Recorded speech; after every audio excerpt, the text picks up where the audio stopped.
ನಮಸ್ಕಾರ. ನಾನು ನಿಮ್ಮ ಡಾಕ್ಟರ್ ಶಾಮ್ನಾ ಪ್ರಸಾದ್. ನಾನಿವತ್ತು ನಿಮಗೆ ಕೆಲವು ಟಿಪ್ಸ್ ಬ್ಯಾಕ್ ಏಕಿಗೆ ಕೊಡ್ತೇನೆ. ಬ್ಯಾಕ್ ಏಕ್ ಅಂತ ಹೇಳೋದು ನಡು ನೋವು ಅಂತ ಹೇಳ್ತೇವೆ, ಬೆನ್ನು ನೋವು ಅಂತ ಹೇಳ್ತೇವೆ, ಸೊಂಟ ನೋವು ಅಂತ ಹೇಳ್ತೇವೆ.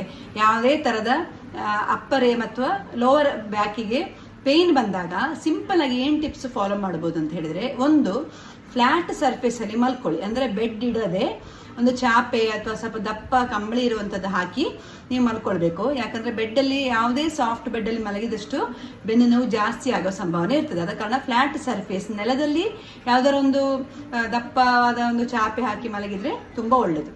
ಎರಡನೇದು, ಸ್ವಲ್ಪ ಹಾಟ್ ಫಾರ್ಮೆಂಟೇಷನ್ ಅಂದರೆ ಹೊಯ್ಗೆಯನ್ನು ಬಿಸಿ ಮಾಡಿ ಅಥವಾ ಉಪ್ಪನ್ನು ಬಿಸಿ ಮಾಡಿ ಆ ಏರಿಯಾಕ್ಕೆ ಸ್ವಲ್ಪ ಬಿಸಿ ಇಡಿ. ಆದಷ್ಟು ಆಯಿಲ್ ಮಸಾಜನ್ನು ಒತ್ತಿ ಆಯಿಲ್ ಮಸಾಜ್ ಎಲ್ಲ ಮಾಡಬಾರ್ದು. ಯಾಕಂದರೆ ಅದರಿಂದ ಡ್ಯಾಮೇಜ್ ಆಗೋ ಚಾನ್ಸೇ ಜಾಸ್ತಿ ಇರ್ತದೆ. ಸಿಂಪಲ್ ಆಗಿ ಜಸ್ಟ್ ಆಯಿಲ್ ಮೇಲಿಂದ ಉಜ್ಬೋದು, ಆದರೆ ಒತ್ತಬಾರ್ದು, ಪ್ರೆಸ್ ಮಾಡಬಾರ್ದು, ಆ ಏರಿಯಾವನ್ನು ಟ್ರಬಲ್ ಮಾಡಬಾರ್ದು. ಹಾಟ್ ಫಾರ್ಮೆಂಟೇಷನ್ ಬಿಸಿ ಇಡೋದು ಮಾತ್ರ ಮಾಡಿದರೆ ಸ್ವಲ್ಪ ಮಟ್ಟಿಗೆ ಇನ್ಫ್ಲಮೇಷನ್ ಅಂತ ಹೇಳೋದು ಕಡಿಮೆ ಆಗ್ತದೆ, ಸ್ವಲ್ಪ ರಿಲೀಫ್ ಆಗ್ತದೆ. ಇನ್ನು ಮೂರನೇದು, ಆಹಾರದಲ್ಲಿ ಗ್ಯಾಸಿನ ಪದಾರ್ಥ ತಿನ್ನಬೇಡಿ. ಈಗ ಬಟಾಟೆ ಅಥವಾ ಗೆಣಸು ಆ ಥರದ್ದು ತಿನ್ನಬೇಡಿ. ಆದಷ್ಟು ಶುಂಠಿ, ಜೀರಿಗೆ ಆ ಥರದ ಆ್ಯಂಟಿ ಇನ್ಫ್ಲಮೇಟ್ರಿ ಆಹಾರಗಳನ್ನು ತಿನ್ನಬೇಕು. ಅದರಿಂದಾಗಿ ನಿಮಗೆ ತುಂಬ ಉಪಕಾರ ಆಗ್ತದೆ. ಇನ್ನು ಕೆಲವರು ಫುಲ್ ಟೈಮ್ ಸಿಟ್ಟಿಂಗ್ ಮಾಡ್ತಾ ಇರ್ತಾರೆ. ಆ ಸಿಟ್ಟಿಂಗಿಂದಾಗಿಯೇ ಕೆಲವರಿಗೆ ಸೊಂಟ ನೋವು ಬರಲಿಕ್ಕೆ ಚಾನ್ಸ್ ಇರ್ತದೆ. ಆದ ಕಾರಣ ಮಧ್ಯ ಮಧ್ಯ ಎದ್ದು ನಡಿತಾ ಇರಬೇಕು. ಸ್ವಲ್ಪ ವಾಕಿಂಗ್ ಮಾಡಿ ಲೆಫ್ಟ್ ರೈಟ್ ಫೂಟನ್ನು ಸ್ವಲ್ಪ ಫ್ಲೆಕ್ಸಿಬಲ್ ಮಾಡಿ ನಡಿಬೇಕು. ಅದರಿಂದಾಗಿ ನಿಮಗೆ ತುಂಬ ಉಪಕಾರ ಆಗ್ತದೆ. ಇನ್ನು ಒಂದು 10 ನಿಮಿಷ ನಡೆದು ಬರಲಿಕ್ಕೆ ಆಗೋದಿದ್ರೆ ಕೆಲಸದ ಮಧ್ಯೆ ಭಾರಿ ಒಳ್ಳೆಯದು.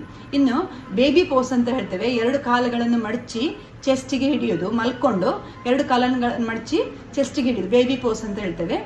ಹೇಗೆ ಹೊಟ್ಟೆಯಲ್ಲಿ ಮಗು ಇರ್ತದೋ ಆ ತಾಯಿಯ ಹೊಟ್ಟೆಯಲ್ಲಿ, ಅದೇ ಥರ ಆ ಪೋಸಲ್ಲಿ ನೀವು ಮಲ್ಕೊಂಡಷ್ಟು ನಿಮಗೆ ಬೋನ್ ಸ್ವಲ್ಪ ಎನೈನ್ ಆಗಲಿಕ್ಕೆ ಒಂದೇ ಥರದ ಸೀಕ್ವೆನ್ಸ್ ಬರಲಿಕ್ಕೆ ಹೆಲ್ಪ್ ಆಗ್ತದೆ. ಅಕಸ್ಮಾತ್ ಸ್ಲಿಪ್ ಡಿಸ್ಕ್ ಆ ಥರ ಇದ್ದರೆ ಬೇರೆ ಎಕ್ಸಸೈಸ್ ಮಾಡೋದಕ್ಕಿಂತ ಈ ಎಕ್ಸಸೈಸ್ ಮಾಡೋದು ತುಂಬ ಉತ್ತಮ. ಇನ್ನು ಸ್ವಲ್ಪ ರಿಲ್ಯಾಕ್ಸ್ ಮಾಡಬೇಕು. ಸ್ಟ್ರೆಸ್ ಇದ್ದವರು ಸ್ವಲ್ಪ ಮಟ್ಟಿಗೆ ರಿಲ್ಯಾಕ್ಸ್ ಮಾಡಿ ಮ್ಯೂಸಿಕ್ ಎಲ್ಲ ಕೇಳಿದಷ್ಟು ಸ್ವಲ್ಪ ಮಸಲ್ ರಿಲ್ಯಾಕ್ಸ್ ಆಗ್ತದೆ. ಆದ ಕಾರಣ ಸಹ ನಿಮಗೆ ಸೊಂಟ ನೋವು, ಬೆನ್ನು ನೋವು ಕಡಿಮೆ ಆಗಲಿಕ್ಕೆ ಸಹಾಯ ಆಗ್ತದೆ. ಇದು ನಾನು ತುಂಬ ಸಿಂಪಲ್ ಟಿಪ್ಸ್ ಹೇಳಿದ್ದು. ಖಂಡಿತವಾಗಿಯೂ ಸೊಂಟ ನೋವು ಅಥವಾ ಬೆನ್ನು ನೋವು ಇದ್ದವರು ಇದನ್ನು ಫಾಲೋ ಮಾಡಿ, ನಿಮಗೆ ತುಂಬ ರಿಲೀಫ್ ಸಿಗ್ತದೆ. Thank you.